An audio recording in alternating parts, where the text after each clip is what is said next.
Welcome to MuggleCast, your weekly ride into the Wizarding World fandom. I'm Andrew. I'm Eric. I'm Micah. And I'm Laura. On today's episode, we are joined by Bradley Bakes. He is a YouTuber in the United Kingdom who's currently baking his way through the entire Harry Potter series. Such a cool project. So cool. Bradley is going page by page through the books, creating a magical food or drink recipe every time he encounters a mention of a food or drink item. So we're going to speak with him about how he came up with this idea and what it's been like to take on such a huge project. And Bradley's here now. Hi, Bradley. Welcome to the show. Hi, Andrew. Thanks so much for having me. Yeah, it's great to have you. What else should listeners know about you? So yeah, I can tell you a bit about my maybe relationship with Harry Potter series. I'd say my favorite book and film is The Goblet of Fire. I love the variety of action and the different schools and getting that different kind of dynamic. So that's a great part. I'm a Gryffindor at heart. I have done the Ilvermorny quiz. I got a Thunderbird as well. And my Patronus, according to Pottermore, is a hedgehog, which I'm not sure how to take, but we'll work with it. It's cute. Indeed. When did you discover the Harry Potter series? So I think it was just before the first film came out. So one of my aunts actually gave me the book as a present, and I will admit that it kind of sat on the shelf gathering dust for quite a while. But when the films were coming out, we went to go see it as a kind of whole school trip. So I wanted to read it before seeing it, and then kind of got hooked from there. So listening to the audiobooks as well. And yeah, it's just evolved from that. Awesome. Yeah. And evolved into a big project. How did you decide to start creating recipes based on every food and drink item mentioned in the Harry Potter books? Yeah, I kind of fell into it by accident almost. So I've been baking since I was little and always looking for a bit of a new creative outlet.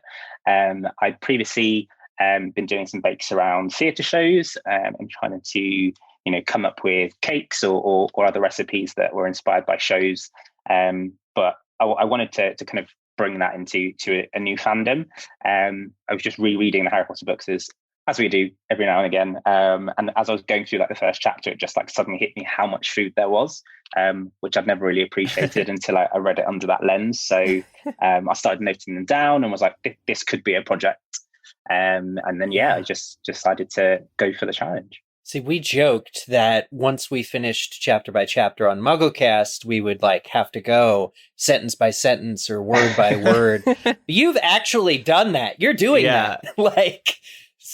I've watched your videos and it's the next big thing is one sentence after, in a couple of cases, a couple of words after is they had meringue pie and then they had dinner drinks. It's let's do both. Utterly amazing, razor sharp focus on that. That's really cool. Thanks so much. He's done 64 recipes based on Sorcerer's Stone, or Philosopher's Stone as you call it over there, and 54 recipes based on Chamber of Secrets.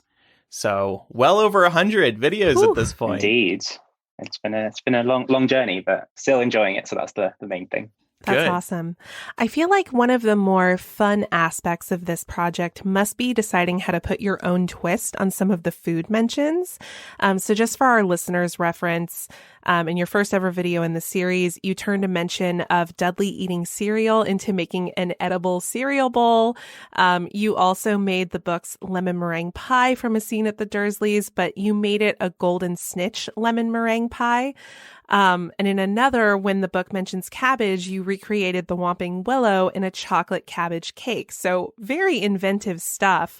And I'm just wondering, what is this process like for you? Yeah, thanks, Laura. I think for me, it's been a bit of a creative outlet for me. So I'm always looking to challenge myself as well as come up with something that is magical. And I think some of the recipes, you kind of get that inspiration straight away. If it's something that they're enjoying on the train to Hogwarts or at Hogsmeade, it almost has that magical sense to it. But where I've probably had the most fun is turning those more mundane recipes like the cabbage into something that is truly magical. So it's kind of thinking, either has it been something I've made before, or is there something that I really want to try? How can I incorporate what's happening in the story at that time, or what's coming up in that chapter or later in the book?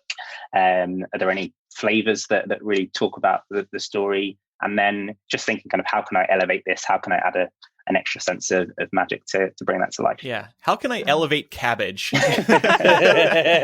I was did thinking it. for a while. Or just the Dursleys in general. How do you elevate them? Right. Well, that leads into the next question quite well, actually. So, Cabbage you figured out, but was there ever anything you came across in the books you're like, I think I'll skip this and not tell my audience that this was mentioned at all? Like, I'm just not can't do anything with this. Sorry. And, have you avoided or been really stuck and uninterested in doing a recipe?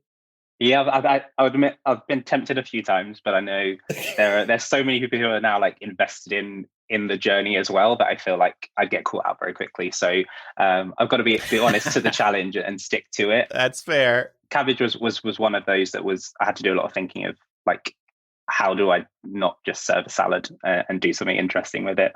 I'm not a massive fan of peanuts, so that came up in the Chamber of Secrets. And had to kind of think around how to do that in a fun kind of magical way. Haggis was probably the weirdest one. Oh yeah. So it's Haggis. a delicacy in Scotland, but it has all sorts of innards of various animals, and is traditionally kind of cooked together with blood, which I was a bit squeamish about making. So I tried to do something that was a bit more palatable, but still had that element of magic to it. What did you do with haggis? So I made them into like homemade sausages that were lamb based, which is traditionally what goes into haggis.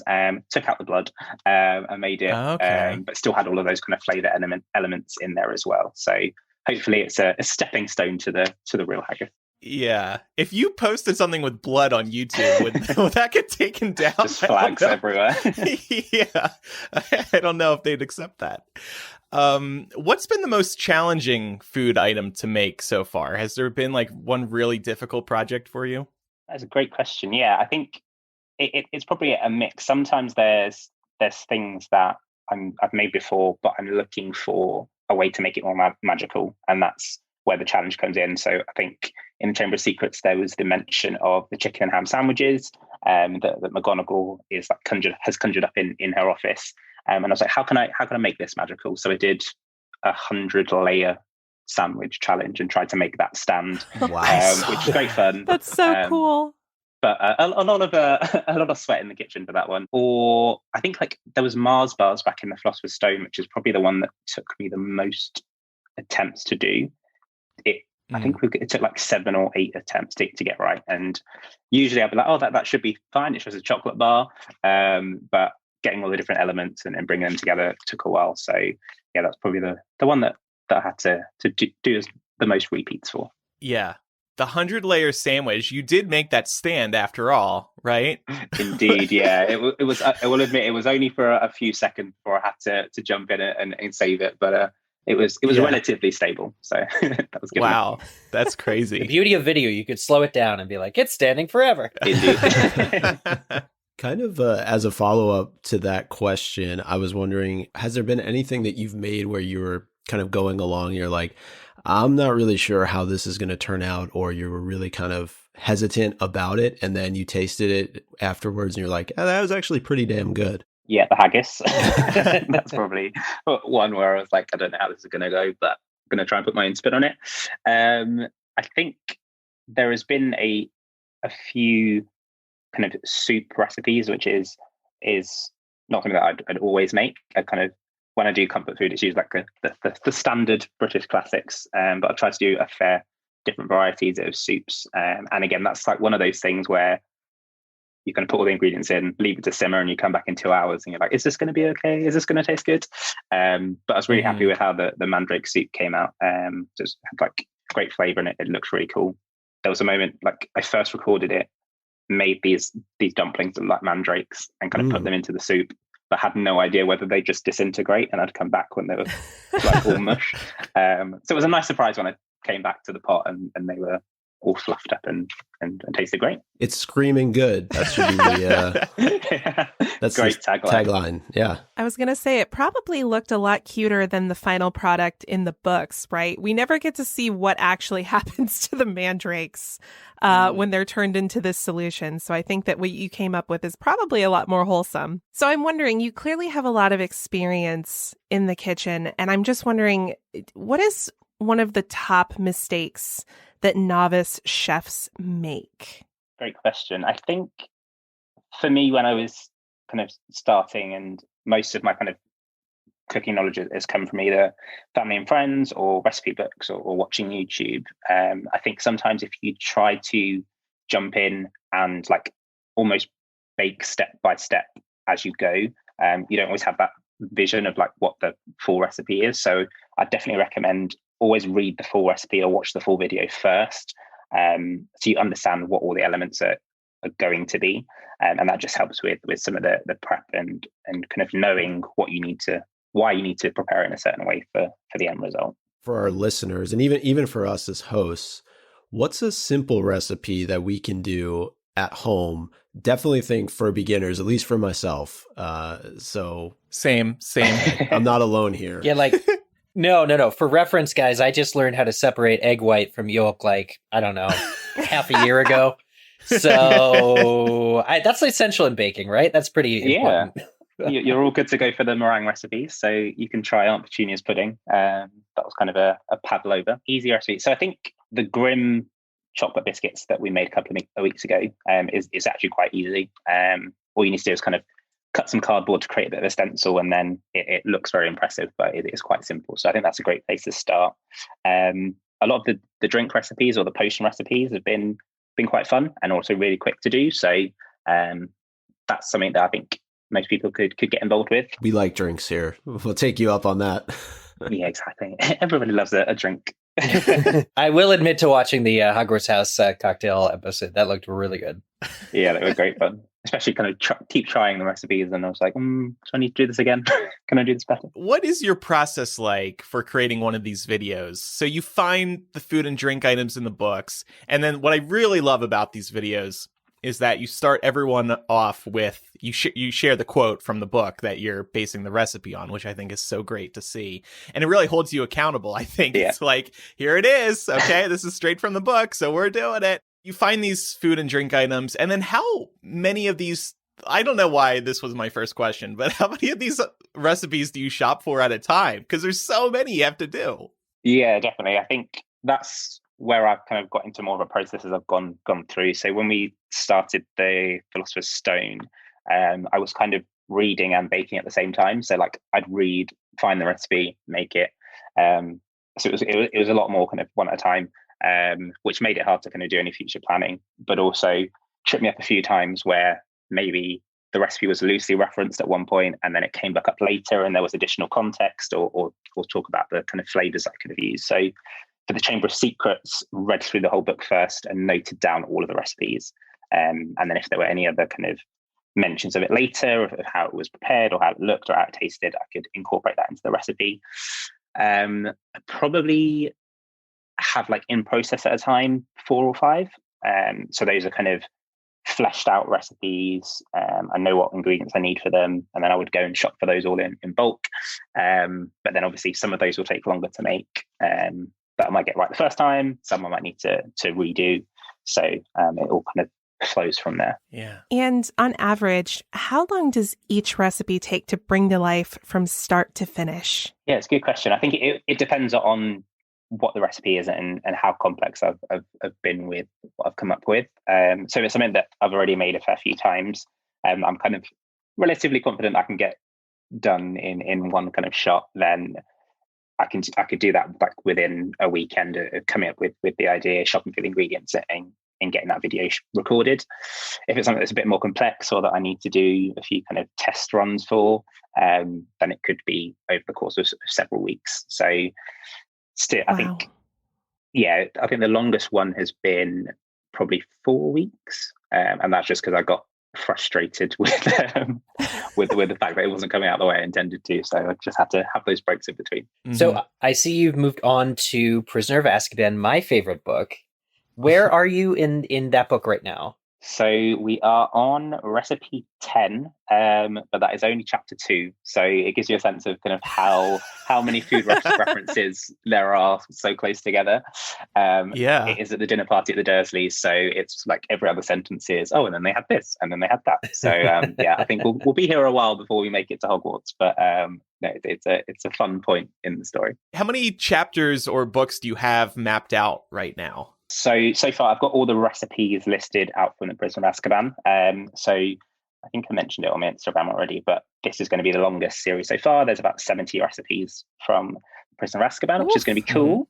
So we're releasing episode 10, but I've got up to episode 20. So almost halfway, not quite.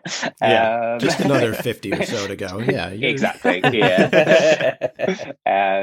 But yeah, so in terms of like mapping that out, I kind of have a rough idea of what I want to do for those recipes, but they're not formally written down or formed in my head yet.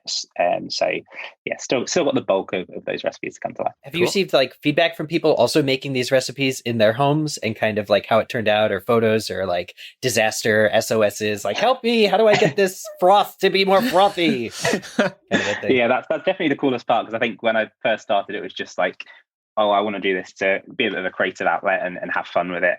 But to see people be inspired to recreate them, especially people who don't consider themselves to be foodies or to be bakers, I think that's really cool. So I love when they share their photos on Instagram, and I think there hasn't been too many SOSs. I think a lot of people get in touch to say, oh, if I don't eat this, or if I'm allergic to this, how can I swap them out? Which is, again, it's cool, and it helps me think about future recipes of how I can make them a bit more inclusive and accessible. Well, I think in your videos too, you're very careful to say like, oh, you should put this in the refrigerator and it will thicken it, kind of a thing, to like really help people who you're just like, you kind of pre-prepare people to like understand what's going to happen. I'm also thinking this is a great resource for people who want to have Harry Potter house parties. Because when you want to do a themed Harry Potter party, you want to get some cool recipes, whether drinks or food.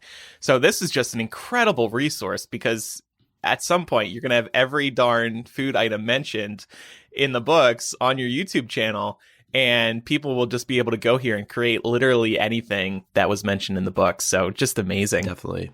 No excuses anymore for people attending Harry Potter parties. There's plenty of recipes here from Bradley. You got to up your game, everybody. Exactly. Yeah. Well, speaking of some of the upcoming books, I know you were talking about Prisoner of Azkaban. Is there any particular food or recipe that's kind of down the line that you're really excited to make? Good question. So I think in terms of recipes that people who are watching the series have said they're really looking forward to, a lot of people have mentioned Creature's French onion soup.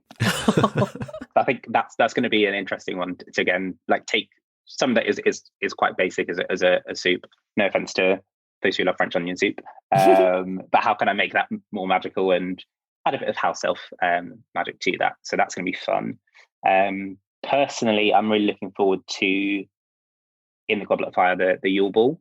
And again, I haven't read it under the lens of like looking for food, but I think just because of the kind of theme and the aesthetic of the ball, that's going to be really cool to try and translate that into some of the recipes that get mentioned there. Goblet of Fire is also my favorite book, so I'm really looking forward to seeing you go through that one. You have been running this series since October of 2018, so congratulations. Thank you very much. But I am curious how COVID and quarantining in general affected your relationship with the channel, and did it help you cope with this past very difficult year? Yeah, definitely. I think lockdown one was obviously a bit of a transition, and people getting used to this whole the pandemic and working from home. I think no one realized it was going to be so long. So I was like, oh, this is great. I've got more time at home. I can get ahead with the series. So actually managed to get the bulk of the Chamber of Secrets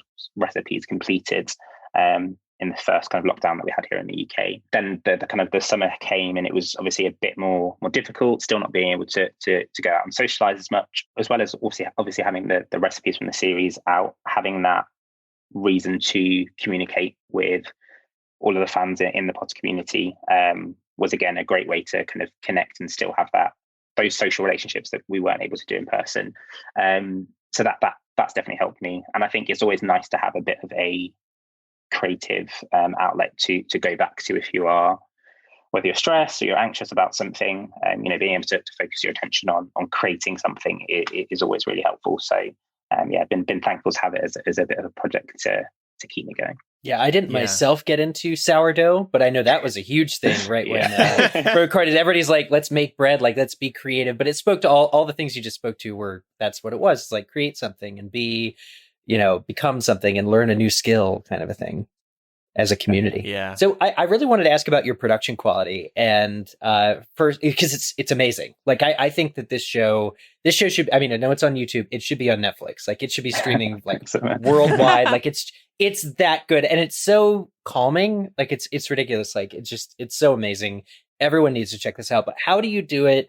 Like what's like the camera setup? I don't know. You just tend to use like, there's a lot of extreme close-ups on the food making, which helps me actually like be inspired to make the food, because I can see exactly how you pour butter and how you mix something in. So like, how do you do it? And, are you in a studio or are you in your actual kitchen? Yeah, so they are all shot. They've all been shot in my actual kitchens.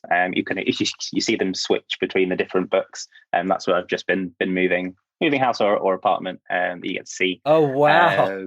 But yeah, it's been really cool, and actually last week I rewatched an old video from the Prisoner of Azkaban, the Philosopher's Stone, and it's really awesome to see how much it's changed, and how much it's evolved. So in terms of the video, very fortunate that my partner's a videographer, so that's been a nice way to use those skills into the videos and get the shots that we need, and then we split the editing process of that, but yeah, very, very thankful that he's been so on board with the project and helps me bring some of these ideas to life. That's awesome. Yeah, that's great. And what a great thing to be able to do during quarantine, like just like have something like this to do together. So yeah, that's really awesome.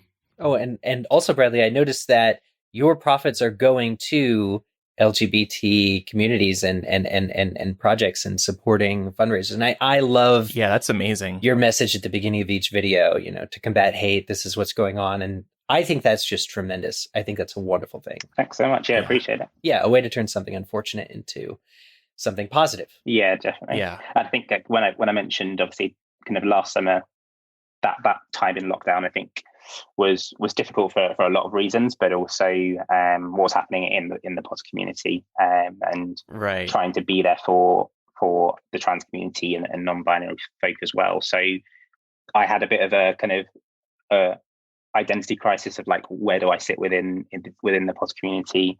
Where do other people in the POS community feel about this issue? At times you need that motivation to kind of carry on creating content. And if I felt like if my heart wasn't in it completely, then I wouldn't want to kind of, I wouldn't be able to deliver the best recipes or the best ideas. So being able to channel that into something positive that, gave me the motivation and the reason to keep baking, but also help to those who, had been affected by some of the rhetoric that was being shared, gave me the energy to continue with it. Yeah. And thank you for doing that. We also had our own identity crisis last summer as Potter fans. So yeah, definitely hear you on that front. Mm-hmm. I know that you've only been with us probably for about 30 minutes or so, but I was curious, if you could turn MuggleCast into a recipe, what would it be? No pressure. That is an amazing Bradley question. is put on the spot here. So. I know, right? That was a last minute addition to the doc, so I apologize. No worries. I think for me, one of the coolest things about the kind of the Hogwarts house-based recipes is like taking those different personalities and then bringing it together into something that is cohesive. So I think that's what I'd kind of take the inspiration from MuggleCast and like pull out different aspects of your personalities, but create into one dish. So I'm seeing like a tiered cake, 4 levels. You each get your own tier, but it looks super, super cool. Maybe we turn it into a sorting hat, and then you slice it and you see your Hogwarts house in each tier. Oh wow. God, Look at so this. Cool. He's experienced. That's This is what 3 books of recipes run into the does. kitchen now. Fire Quick, up chop the us up, cameras. Bradley. A sorting hat wearing some headphones. There you go. That's what it's going to be. Oh, that'd be so cool. Wait, why haven't we done that We as need our to logo? get an artist onto that. Yeah, Yeah. definitely. Oh, that's Credit brilliant. Bradley if we ever do it. And by the way, just as an aside, I keep staring at this thumbnail for the mandrake stew recipe, and these mandrakes just crack me up. The one sitting on the cutting board is just making a frowning face, and another is smiling, and the other is like, ooh, like they're just so funny looking. I love it. Anyway, so where can our listeners find you online? Yeah, you can follow along the videos every Monday on my YouTube channel, which is Bradley Bakes, and also on Instagram at Brad Bakes.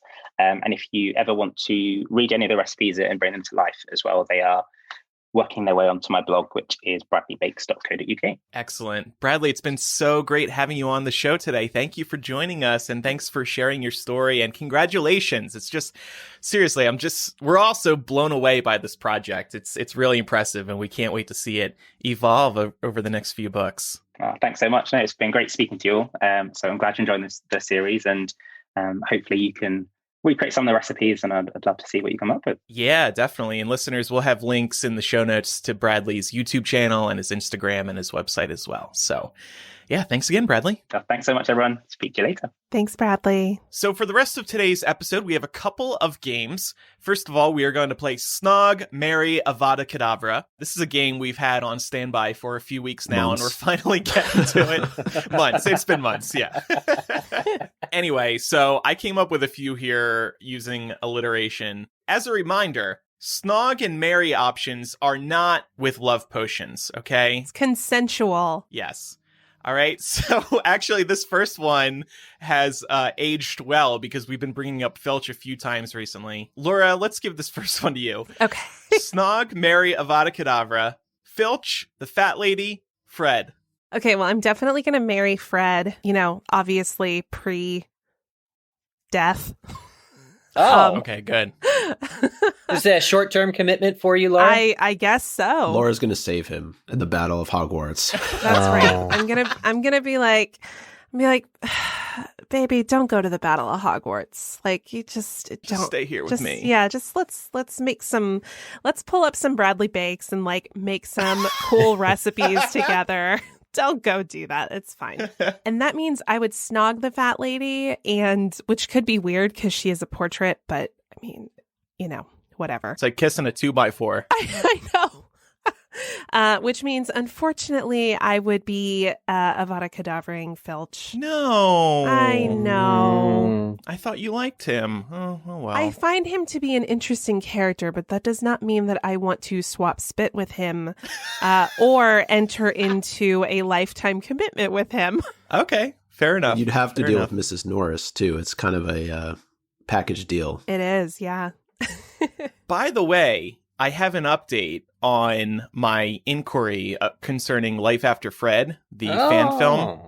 Yeah. So everybody knows I reached out to the studio asking about my theory. And last week they hadn't replied yet, but they have replied since the last episode. So remember, I asked them, this is a dark thought. Is that Fred's ear stitched onto George's head? That was the impression I got. So you guys made fun of me. You're like, Andrew, that's crazy. How dare you think that? Actually, Laura sort of warmed up to the idea the more she thought about it. Yep. Okay, so the studio has replied. They said, wow, that's a great thought.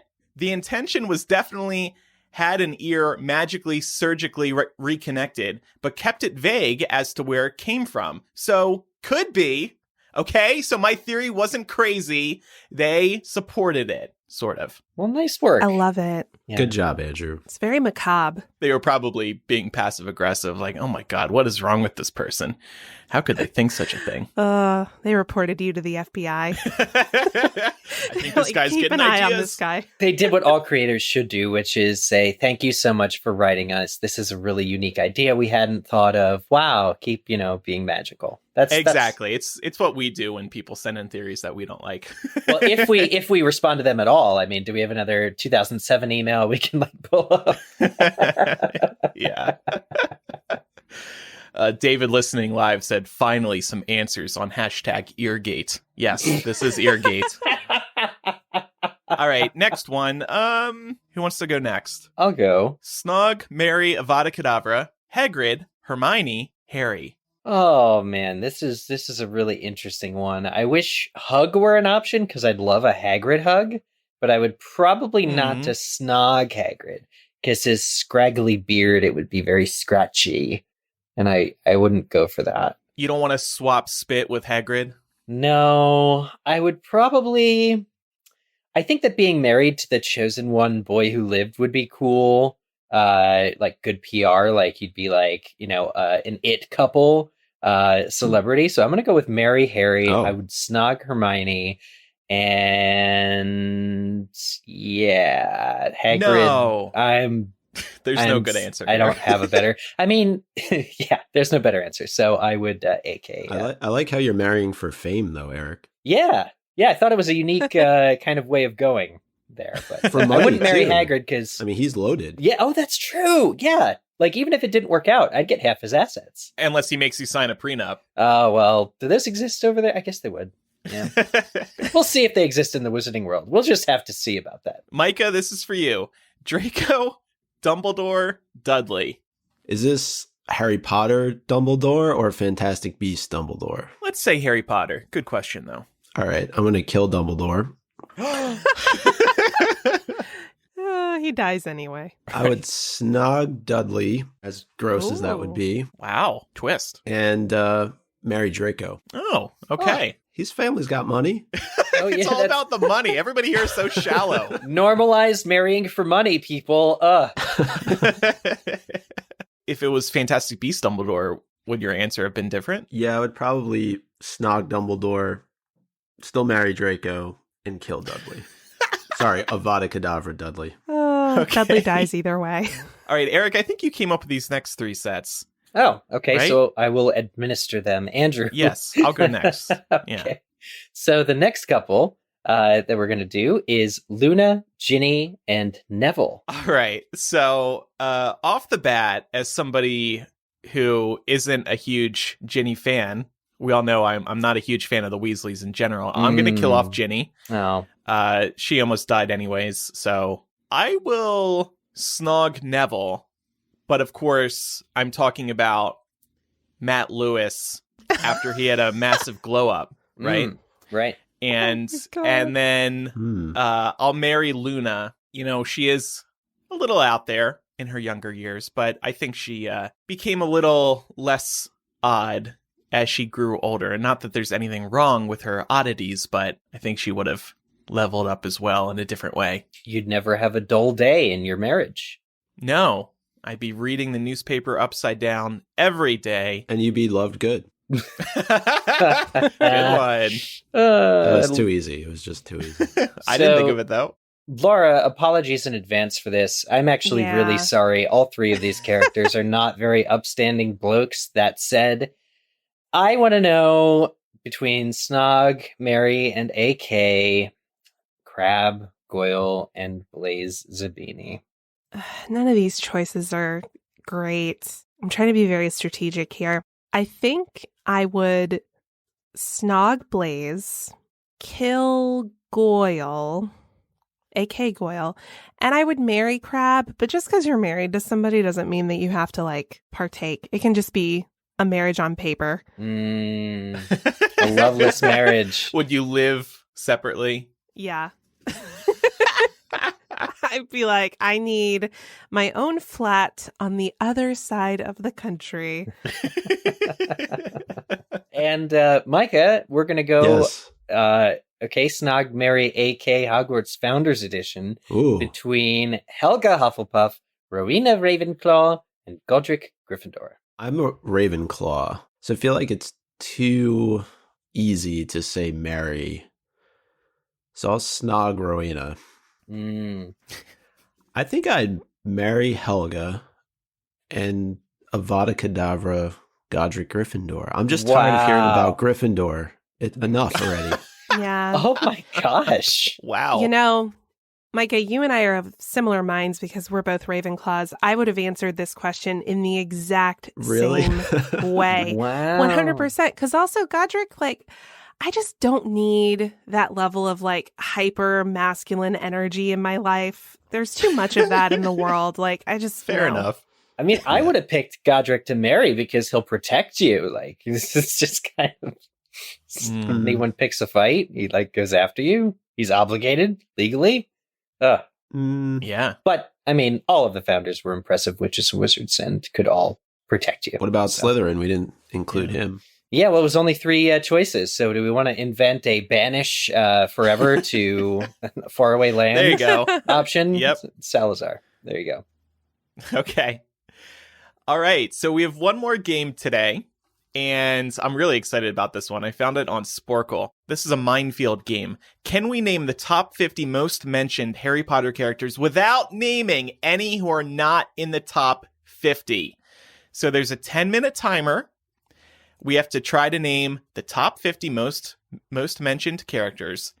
If we name any of the ones that are higher than position 50, then the game is over. We lose. Okay? I only have one question.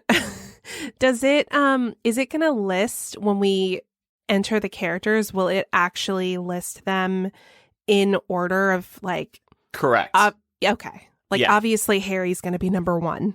And so he'll come up in the number 1 slot. Yeah. So it ends when we get one wrong, right? So don't say Marietta Edgecombe because she ain't on the list. Right. What would you do if she was? She got a lot of Order of the Phoenix time. That's true. Yeah, see, we're gonna screw up with some character. Yeah, we're gonna get really frustrated. But obviously, we know many of the big ones, so this is gonna be interesting to see how we do. Think all 7 books first. Right. Most named Harry Potter characters in the series, and this is a book quiz. All right, I'm gonna hit play. Okay, let's start with like the big ones we know. So like Harry, Ron, Hermione, Dumbledore, I will Voldemort. Say, from there, what about, so there are 9 Weasleys. Do we think, because Bill and Charlie may not show up a lot, but they do still get mentioned a lot. Yeah. Yeah, I would not. So I just typed in the names we rattled off so far. Harry, Ron, Hermione, and Albus were 1 through 4. Voldemort was number 7. Hagrid? Who's in between Dumbledore and Voldemort? Hagrid's got to be 1. Snape. Yep, Hagrid was 5. Snape was Okay, 6. Oh, wow. Yeah, we got we the go. top Okay. 7. Yeah. What do we think about McGonagall? She's definitely on at least here, 50 for times. sure. Yeah. Oh, but she was Ooh, 16. She was 16. Position 16. So see, we could also start like defining it by that, like name somebody who we know is probably on this list, but then reevaluate others based on where that character is. Do we think Hedwig would be on this list?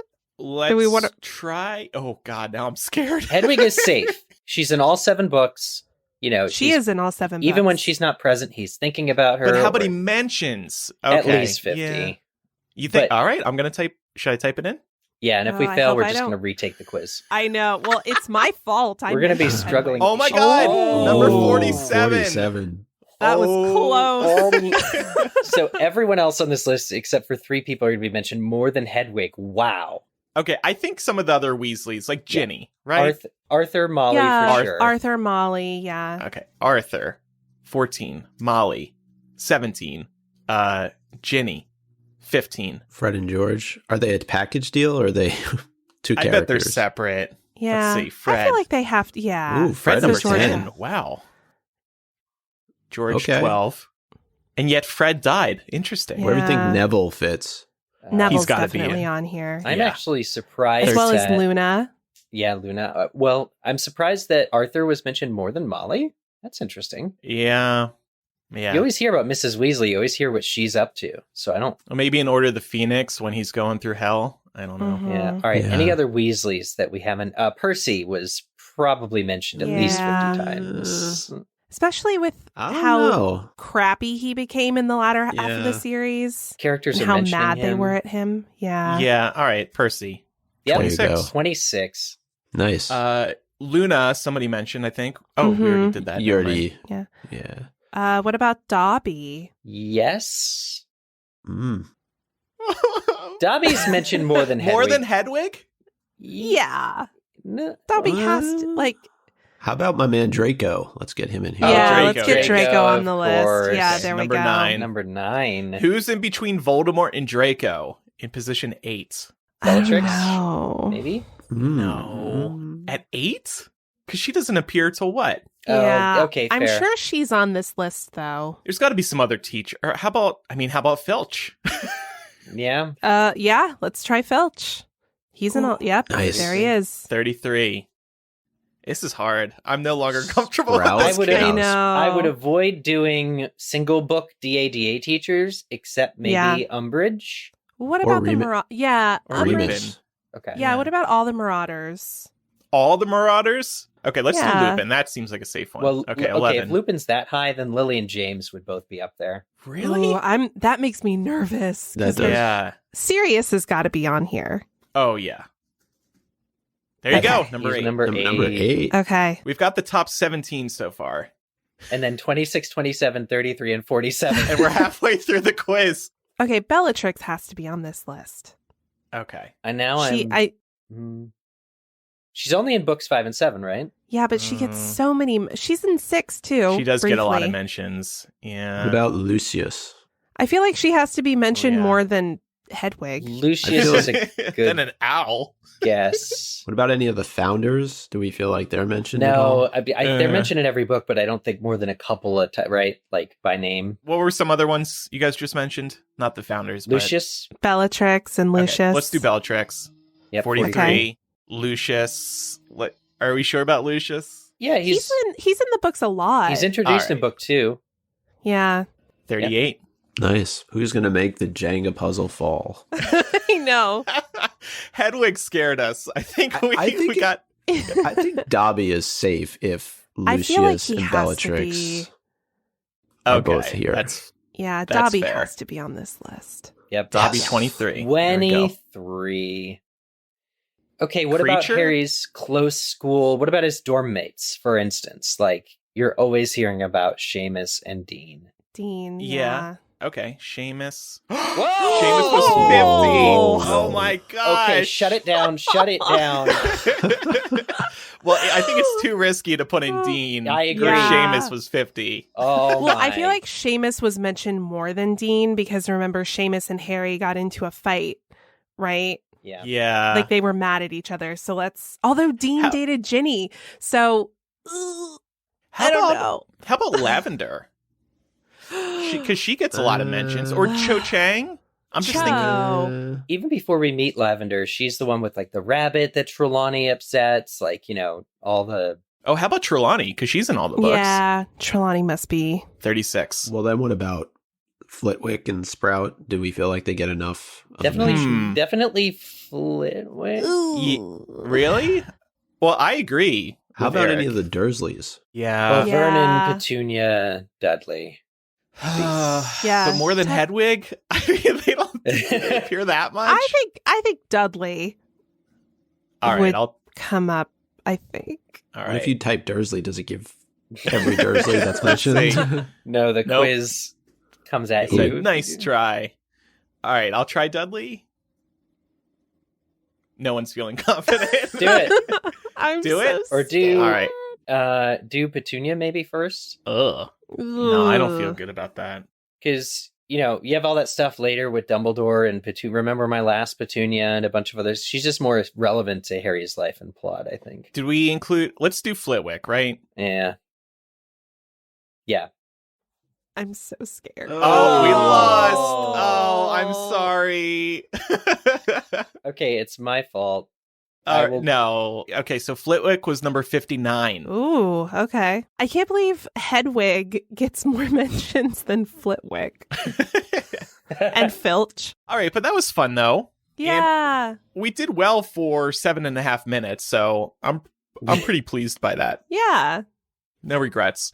So we can include a link to that in the show notes as well. We weren't able to find a show answers list, so we'll have to look into that and see if we can get all the rest of the answers. But man, that was stressful. Totally.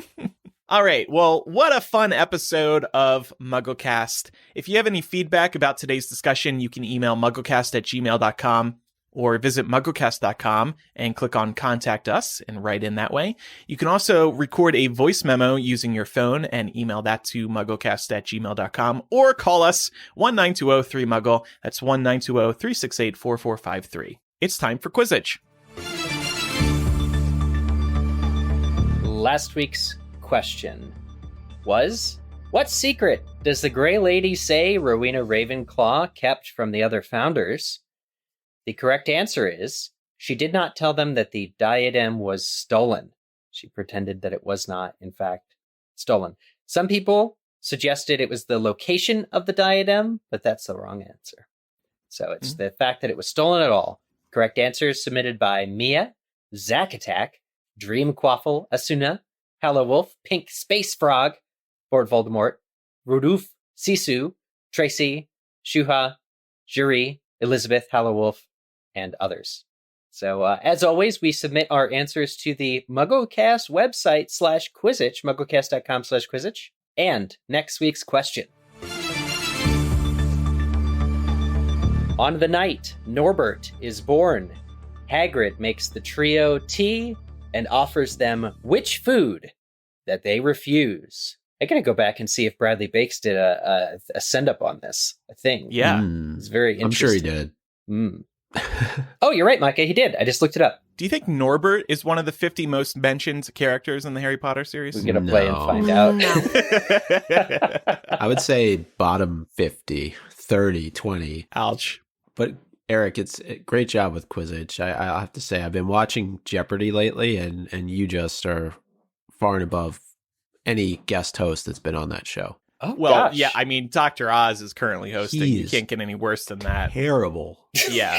I Better liked than- Katie Couric, though. Better than Dr. She was Oz. all right. I'll take it. And then the executive producer, actually, I think was the best out of any of them. Better than Ken? Yeah, Ken was terrible. What? Oh, all right. We're starting a Jeopardy podcast, and we're just going to review guest judges. Before we wrap up today's episode, if you could take a moment to do the following, we would greatly appreciate it, as they all help us continue to run and grow MuggleCast. Rate and review us on Apple Podcasts or wherever you listen to the show. Follow us on social media. We are MuggleCast on Twitter, Facebook, Instagram, and YouTube. And finally, join our community of passionate listeners today at patreon.com/MuggleCast. Listener support lets us spend time on the boring Muggle things and more time here in the magical wizarding world. And it's an escape for us, and we think it's an escape for you too. By pledging, you'll receive instant access to bonus MuggleCast, the ability to listen to us record live each week, early access to each new episode of MuggleCast as we finish editing it, our Facebook and Discord groups, and so much more, including our new AMA feature. Micah just published his Ask Me Anything video, so check that out if you're a Slug Club patron. Lots to see on our Patreon, no matter what level you are pledging at. So again, that's patreon.com/MuggleCast. Thank you so much for your support. And that concludes today's episode. I'm Andrew. I'm Eric. I'm Micah. And I'm Laura. Bye, everyone. Bye.